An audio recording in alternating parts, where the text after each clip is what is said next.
Hi hello नमस्कार मंडळी, मी अंजू मंडळी स्वागत करते नवीन एका माझ्या यूट्यूब ब्लॉगमध्ये आणि माझ्या यूट्यूब चॅनलमध्ये, ज्याचं नाव आहे अंजू मुंडे. आणि पहिलेही तुम्ही ऐकलं असेल. आणि आता मी एक नवीन सुरुवात करते आहे, म्हणजे आजपासूनच एक नवीन सुरुवात करते आहे की मी माझ्या चॅनलवरचे पूर्ण व्हिडिओ डिलीट केलेले आहेत. ते का डिलीट केले तेही मी तुम्हाला सांगेल. आणि नवीन सुरुवात संभाजीनगरला होते तेव्हापासून ब्लॉग बनवत होते. ज्यावेळेस की अनु 5-6 महिन्याची असेल त्यावेळेस चालू केलेले आम्ही ब्लॉग. आणि माझे ते चॅनल खूप ग्रोही झालं होतं. 2-3 महिन्यामध्येच माझ्या चॅनलला 5,500च्या वर सबस्क्राईब झाले होते. आणि ते कसे झाले काय झाले व्हिडिओ पण चांगले व्हायरल व्हायचे. मला काहीच म्हणजे असं मी डायरेक्ट टाकायचे, आम्ही काय असं प्लॅन वगैरे काहीच केला नव्हता. पण आमचं त्यावेळेस चॅनल खूप छान ग्रोथ झालेलं होतं. आणि आपण म्हणतात ना, आपल्या अंगात एक किडा राहतो, तसंच माझ्याही अंगात एक किडा होता की मला आयफोन पाहिजे होता. कारण वाटतं ना यार आपण व्हिडिओ बनवतो. आणि माझं इन्स्टालाही ऑफिशियल अंजुश्री असं चॅनल आहे. तर मग मला माझ्या इन्स्टाला छान फॉलोअर्स वाढायला लागले, इन्स्टाला छान लूज यायले. तर मग मी म्हणलं अरे आपलं कुठं तरी चालतंय म्हटलं चॅनल इन्स्टाचंही यूट्यूबचंही. 3 महिन्यामध्ये 5,500 सबस्क्रायबर होणं हे काही साधी गोष्ट नाही आहे आणि सोपंही नाही आहे, जे की माझ्यासोबत खूप इझिली झालं होतं. आणि त्यावेळेस माझे इन्स्टाला असतील 30Kच्या खालीच असतील फॉलोअर्स. पण यूट्यूबला पण छान होते माझे. पण मग मी म्हटलं मला मोबाईल घ्यायचा, मग मी आयफोन घेण्याच्या नादी लागले. आणि आयफोन घ्यायच्या नादामध्ये माझ्या जे यूट्यूबचं चॅनल होतं त्या चॅनलचा पासवर्ड विसरून गेलेलो आम्ही दोघंही, मी आणि श्री. तर मग त्यामुळे माझं ते चॅनल काही ओपन नाही झालं. पण मग मी आयफोन तर घेतला, पण मग चॅनल ओपन करण्यासाठी आम्हाला 2-3 महिने गेले. करू आज करू उद्या करू उद्या करू असं निघून गेले. मग त्यानंतर फायनली एक दिवस आम्ही चॅनल ओपन केलं, व्हिडिओही टाकला. पण व्हिडिओला काही ते 300 पण अजून व्ह्यूज नाही आलेले. जवळपास 5-6 महिन्याच्या वर झालं त्या व्हिडिओला माझ्या. आणि माझं पहिल्या चॅनलला असं होतं की मी व्हिडिओ टाकला की टाकला ते आता ज्या 4-5 महिन्यापर्यंत जे न्यूज आहेत ते माझे 1-2 तासामध्ये न्यूज यायचे. एवढं ते चॅनल भारी चाललं होतं. पण मग आता व्ह्यूज नाही येते, त्यामुळे मी एका दिवशी पूर्ण व्हिडिओ डिलीट केले. आणि म्हटलं आता नवीन सुरुवात करू की नाही, मी व्हिडिओ तर टाकत राहणार. कारण मला माहिती की आपण व्हिडिओ टाकले तरच आपलं कुठेतरी काहीतरी होणार आहे. तर इन्स्टाला पण मी व्हिडिओ बंद केले का आपलं चॅनल लगेच व्ह्यूज आपले कमी होऊन जातात आणि आपले फॉलोअर्स पण वाढायचे कमी होऊन जातात. जर आपण व्हिडिओ कंटिन्यू टाकले तर आपले फॉलोअर्स वाढतात, आपले व्ह्यूज पण छान वाढतात. त्यामुळे मी आता डिसिजन घेतलेला आहे. मी यूट्यूबलाही रोज म्हणजे रोज तर नाही, पण मी ब्लॉग टाकण्याचा पुरेपूर प्रयत्न करणार आहे.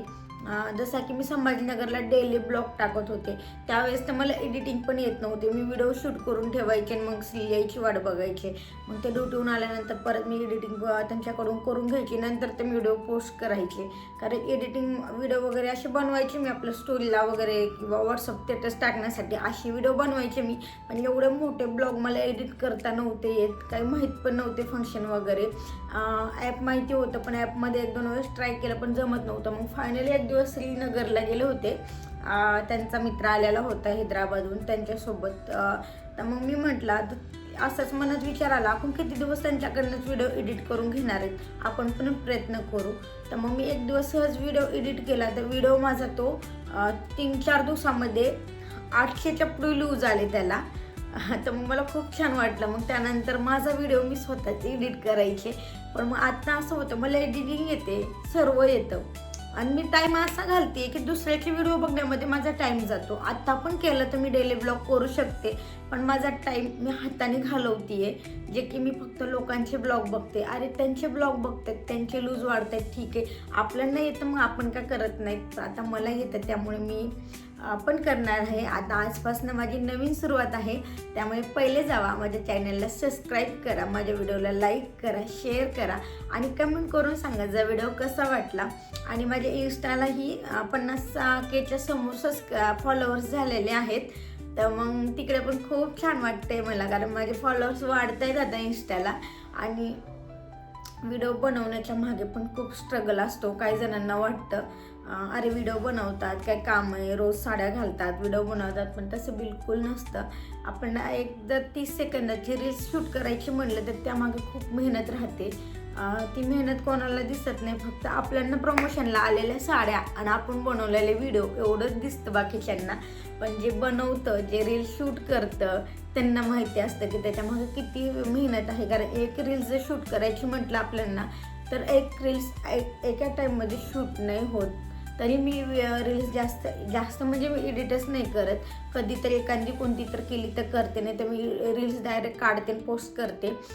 पण आता मी पण एडिट वगैरे करून करणार आहे. मी पण फोटोशूटच्या ह्याच्यात पडणार आहे भानगडीमध्ये. कधी तर पडले नव्हते. फर्स्ट टाईम एकदा केला होता संभाजीनगरला, वटसावित्री पौर्णिमेचा शूट केला होता. तेही प्रमोशनमध्येच केलेला होता. तेही मी कुठे पैसे देऊन नव्हता केलेला, प्रमोशनमध्येच ते शूट झालेला होता माझा. आणि मला इंस्टाग्रामची माझी खूप छान ग्रोथ चालू आहे. म्हणजे 50K आहेत फॉलोवर्स माझे इंस्टाग्रामला. पण मला खूप छान प्रमोशन येत आहेत आणि देव करो अशीच मी मेहनत घेईन आणि असेच मला प्रमोशन येत राहतील. मी जास्त पेड प्रमोशन तर करत नाही आणि मी ज्याचे प्रमोशन करते ते पूर्ण माहिती घेऊनच करते. कारण मी फ्रॉड कुठलेही प्रमोशन करत नाही आहे. मी साड्यांचे प्रमोशन करते, क्वालिटी बघून करते. स्वतः कस्टमरला मी स्वतः कॉन्टॅक्ट करते, बाबा आहे छान क्वालिटी. आणि ज्यांना मला प्रमोशनला साड्या दिलेल्या आहेत मी स्वतः त्यांच्याकडनं विकतही साड्या घेतलेल्या आहेत.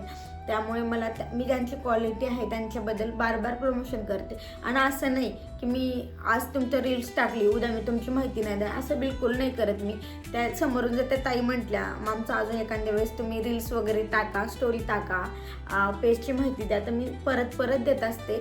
कारण तेही आपल्याला प्रमोशन देत आहेत, त्यांचंही कष्टच आहे. आपल्याला फक्त व्हिडिओ टाकायला काय जाते, पण त्याचा व्हिडिओ टाकणं आणि व्हिडिओ एडिट वगैरे करून टाकणं ह्याच्यात खूप फरक पण राहतो. पण आपल्याला जास्त बोलूनच टाकायचं राहतो, त्याच्यात काही जास्त एडिटिंग नसते. त्यामुळे मी त्यांचं तेही प्रमोशन बार करते आणि मला त्याच्यात काही वाटत नाही. झोपेत ना आता हाय कर बाळा, हाय कर. काय खाती दाखव, काय खाल्ली? बंबूम खायली? कुठं होतं खिशात? अरे आमच्या अनु बदामला बंबन म्हणते. आणि खरंच तर माझे इंस्टाचे रील्स ना ह्या क्युटीमुळेच व्हायरल गेलेले आहेत. कारण खूप गोलू होती ती लहानपणी आणि खूप ॲक्टिव्ह होती. आताही खूप ॲक्टिव्ह आहे, माझ्यापेक्षा जास्त ती ॲक्टिंग भारी करते रील्समध्ये. मला आवडतं तिला रील्समध्ये घ्यायला, तिला पण व्हिडिओ बनवायला शिकायला. आणि तीही शिकते व्हिडिओ, कारण मोठ्याचं बघूनच लहान शिकत असतं. त्याच्यामुळे अनुही छान व्हिडिओ बनवते. हा ना बाळा, बनवणार तू अजून? आता आमची ह्याची यूट्यूबची पण नवीन सुरुवात आहे. त्यामुळे आमच्या चॅनलला लाईक करा, शेअर करा, सबस्क्राईब करा. आणि मी माझी इन्स्टा जर्नीही तुम्हाला नक्की सांगेल एखाद्या व्हिडिओमध्ये. इन्स्टाचे फॉलोवर्स, प्रमोशन हे सर्वांबद्दल सांगेल. आणि मला नवरात्रीपासनं किती साड्या आलेल्या आहेत तेही सांगेल. मला खूप साऱ्या साड्या आलेल्या आहेत जे की माझ्या कपाटामध्ये ठेवायला जागा नाही. माझ्या म्हणजे 7-8 साड्या तर अशा बाहेरच आहेत. 3 साड्या तर मी कालच ब्लाऊज स्टिचिंगसाठी टाकून आलेली आहे. आणि अजून एक साडी आत्ताच मेसेज आला मला थोड्या वेळाखाली की साडी कुरिअर केलेली आहे, तर तीही येते. आता आज विषय असा झाला आहे, प्रमोशन छान येते, इन्स्टाला ग्रोथ होती, पण साड्या आलेल्या ठेवायला जागा नाही आहे. आणि त्याचंही जुगाड आम्हाला लवकरच करायला लागणार आहे. आणि चला मग माझ्या यूट्यूबच्या चॅनलला खूप सारा सपोर्ट करा. जसं की माझ्या पहिल्या चॅनलला सपोर्ट केला होता, पहिलं जसं प्रेम केलं होतं तसंच आत्ताही करा. ह्याही चॅनलला सपोर्ट करा आणि मी छान ब्लॉग नक्कीच घेऊन येईन तुमच्यापर्यंत. आणि माझ्या इन्स्टाची जर्नीही सांगेल आणि पहिल्या यूट्यूब चॅनलचीही जर्नी सांगेल. मी चॅनल कशासाठी ओपन केलं, तर काय उद्देश होता, पूर्ण डिटेल्स देईन मी. आणि एडिटिंग कशी करायची तेही सांगेल, कारण मला एडिटिंग आता खूप छान प्रकारे जमती आहे. त्याच्यामुळे भेटू मग नेक्स्ट व्हिडिओमध्ये. बाय.